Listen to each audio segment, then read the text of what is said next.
Just like we face Nazism and fascism and imperialism and communism.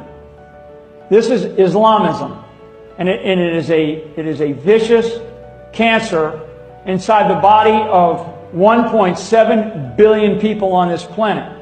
And it has to be excised. So, and we should not, again, we should not fear this idea. We should define it clearly, and we should go after it.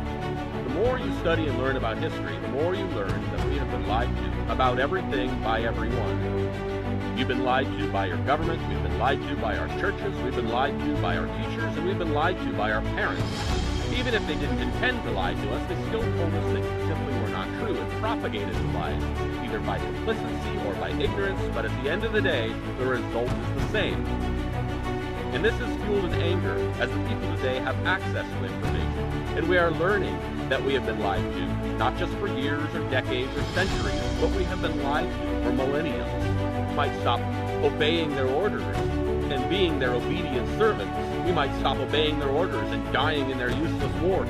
We might learn such things as it was Muslims that defeated the Roman Empire and not those northern pagan tribes as we've so often been told, and how it was Muslims coming to Europe that brought women's rights to Europe. They don't want you to know that the Crusaders were bloodthirsty killers that slaughtered innocent people by the millions who had never raised a sword to them.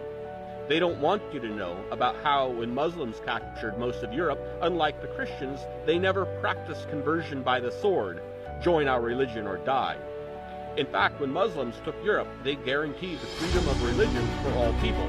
That's why when the Muslim Empire was eventually defeated in Europe, Christianity still dominated the European countries. Muslims had never forced a conversion. Even atrocities such as the Crusades were somehow excusable or understandable as they served a greater purpose. They don't want you to understand history for the expansion of knowledge, the betterment of yourself, or the betterment of humanity. They want you to worship their icons and thus be obedient to your masters of the church and your masters of the state. Knowledge threatens their power.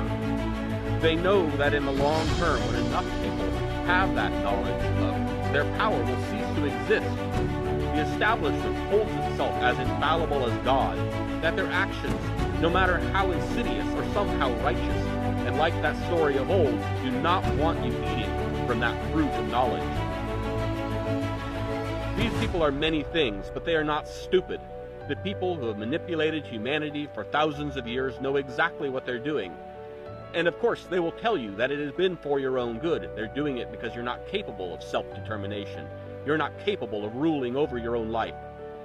It's rooted in ego and in greed and in lust and power.